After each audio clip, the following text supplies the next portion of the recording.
Another question we've gotten is, so what happens when you have those special variants that only the stores have, and the values on those go, off the chain, versus the ones that are sold on the rack, which people sometimes say, hey, this version is going to be the one that everybody's going to come out for.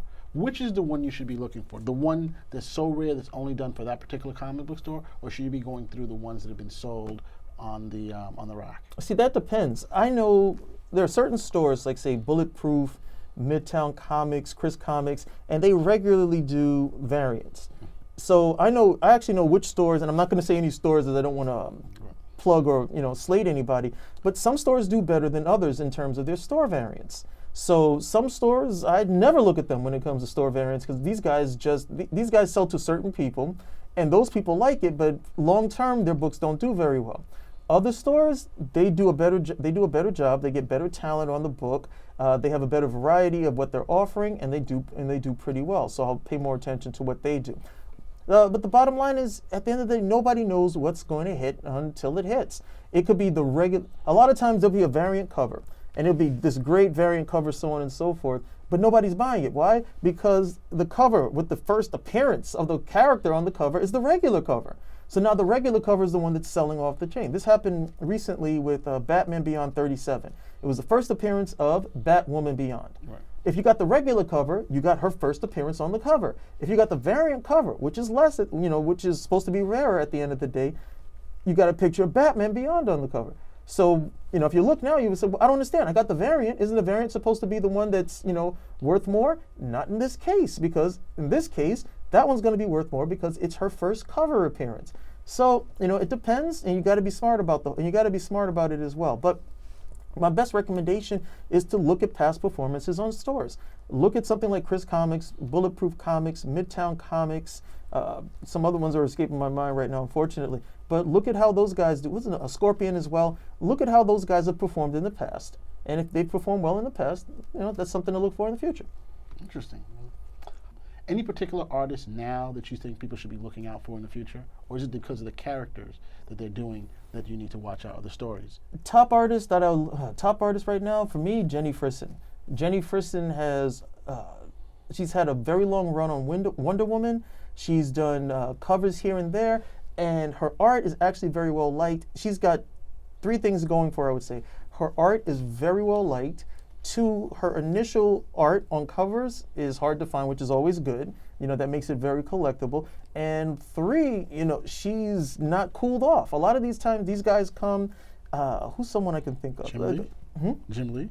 Oh, no. Jim Lee is, forget about it. Jim Lee. But the artist Jason Fabok. And I like Jason Fabok's art, but Jason Fabok hasn't really done art on any, really big series or something that was a pivotal series of that nature.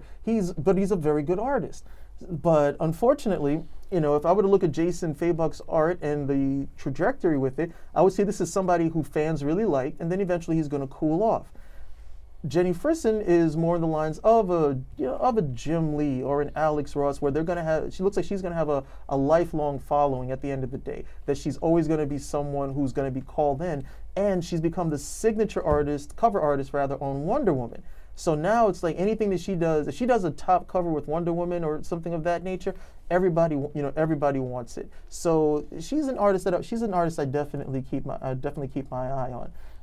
Nobody else really, just her. Everybody else has not had, they haven't had the run. Let's say like Frank Cho. Frank Cho's had a very long run on Harley Quinn. He's been doing covers for a very long time, but not with the same punch. There's some earlier stuff from him that I think is, I don't want to say better, but definitely more, hits the fan appetite more than the stuff that he's doing on Harley Quinn.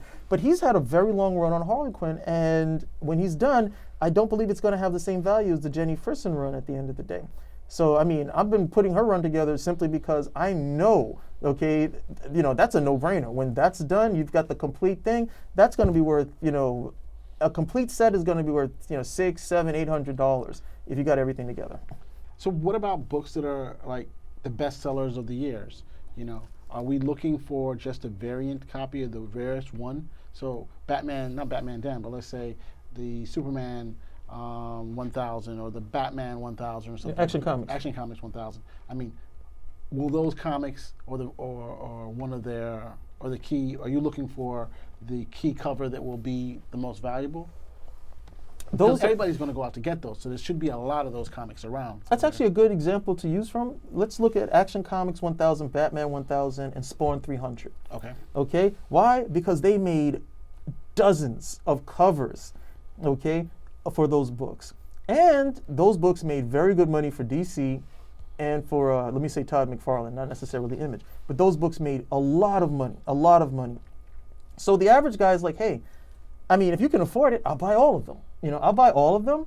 You know, if you're a collector, you want to have all. I'm a collector. I have every single produced copy of Action Comics 1000 and a stack of blanks. So you know, so I can get people to do art on them. But I did my research. I said, look, the ones that are the store copies, no, those may perk here and there, but it's not going to be those. It's going to be a variant. It's going to be a virgin variant because those are going to be the rarer ones. And then, but the other thing was like, you really want to look at the art. Okay, the art is definitely going to sell. There was one by Bulletproof Comics by Gabriel Dell'Otto, you know, who's a very well, he's a sought after artist. He does and a lot that for one, Bulletproof. that one actually turned out to be the best buy, at least for me. I sold mine at $100 each. Wow. Okay, at $100 each. You might have gotten it a cheaper copy or something, but I usually just wait. I put mine up. Once the cheaper ones are gone, mine's the last one. If you want it, you're gonna have to have $100 to buy it. So if you got lucky, great. But the value of it is still like a $100 book. Detective Comics, now that one was a surprise because Detective Comics, see with Superman, the issues, you know, the covers were about Superman. Right. With Detective Comics, the ones that, you know, a good portion of, well, some of them were about Batman. But because Batman has Poison Ivy, Harley Quinn, Catwoman, you had like the sexy girl covers. So that became like, well, all right, I guess one of these sexy girl covers is going to be worth more money. And I was, you know, than the Batman cover. And it turns out, which one was the worst? Which one broke out of the gate? It was a cover by Alex Ross.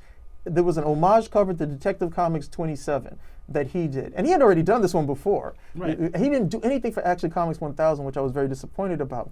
But that turned out to be the breakout cover. It was a $300 book at the end of the day. Which cover was that? The one with Alex Ross, and he's, you know, it's an homage to Detective Comics 27 with Batman swinging, and he's got the you know, the criminals running away from him. You know, it's the very first Batman cover. Right. So, you know, it was that one. So in those situations like that, I was like, okay, I never saw that one. I did not see that one coming. I thought it was going to be one of the girls and like some, you know, some peekaboo bend over shot, and then it turns out no, it's a classic homage cover by, you know, Alex Ross. So you can never tell. Spawn was, you know, Spawn was exactly what it should be. Okay, which was the most valuable cover? The hardest one to get, which was the gold cover that you could only get at New York City Comic Con.